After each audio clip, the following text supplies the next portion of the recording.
If you're a self-employed doctor, the solo 401k is the one retirement plan that lets you wear both jerseys, employee and employer.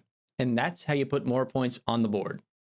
I'm Jeff Green, CPA and founder of Mizzen Tax. Today, I'm breaking down solo 401ks for self-employed physicians, who qualifies, how to fund it, S-Corp versus sole proprietor details, and the mistakes that cost doctors thousands in taxes. Let's start with who qualifies. A solo 401k is designed for businesses with no common law employees other than you and, if applicable, your spouse. That can be a sole proprietorship, an S-Corp, a single member LLC, or a partnership. If you plan to hire non-spouse W-2 staff, you'll need to revisit eligibility and possibly move to a different plan. What makes a solo 401k powerful is the two lanes of contributions. Lane one is your employee salary deferral, either pre-tax or Roth if your plan supports it. Lane two is the employer contribution, generally calculated on business profits or W-2 wages in an S-Corp. For 2025, the employee deferral cap is $23,500. If you're 50 and older, you can add a $7,500 catch-up. If you're age 60 to 63 in 2025, that catch-up is $11,250. Your combined annual additions, employee, employer, and any after-tax non-Roth are capped at $70,000, not including catch-ups. Roth versus pre-tax is about timing. Pre-tax reduces current taxable income.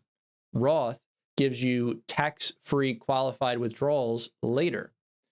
Many doctors blend the two based on their current income bracket and long-term plans.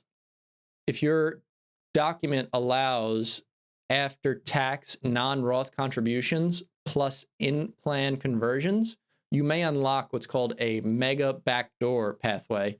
Great for high savers, but it must be set up correctly in the plan language and coordinated with payroll or owner draws. Deadlines matter, so time box the steps on your calendar. Adopt the plan in time for Deadlines matter, so time box the steps on your calendar.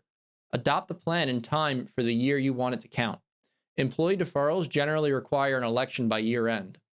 Employer contributions can often be funded by your tax filing deadline, potentially with an extension. Sole proprietors have a few nuances on elections. S-Corps must run deferrals through payroll. Don't let the calendar beat you. Now, entity specifics. For sole proprietors and single member LLCs taxed as disregarded, employer contributions are based on net earnings from self-employment after certain adjustments. For S-Corps, employer contributions are based on W-2 wages from your corporation, not distributions. That means setting a reasonable salary, step one, because both solo 401k, employer funding, and Social Security/Medicare taxes hinge on it. Documentation is your silent MVP. Keep your signed plan adoption agreement, salary deferral election, even if you're the owner, and funding confirmations.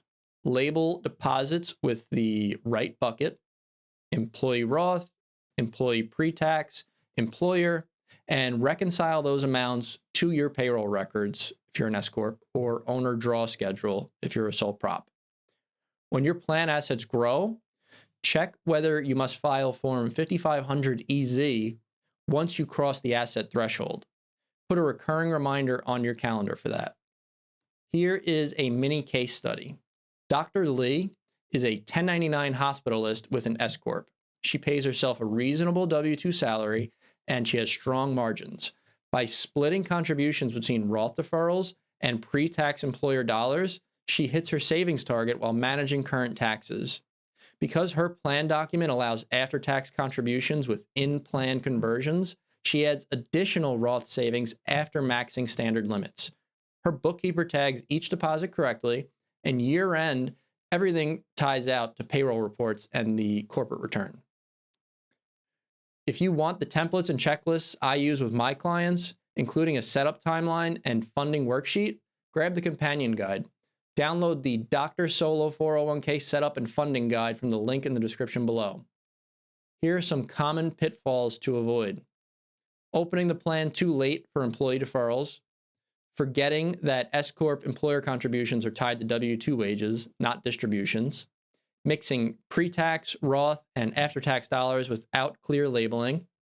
Skipping the annual 5500 EZ review when your assets are growing.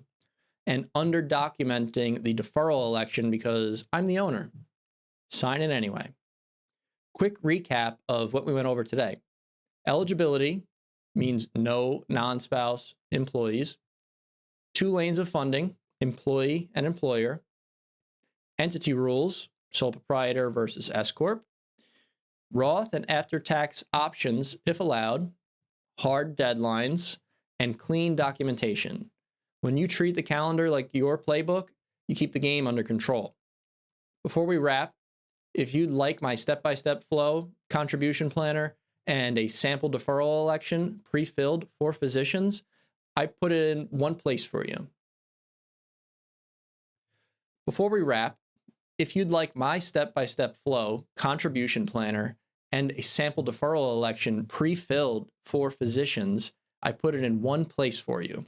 Download the Dr. Solo 401k setup and funding guide from the link in the description below.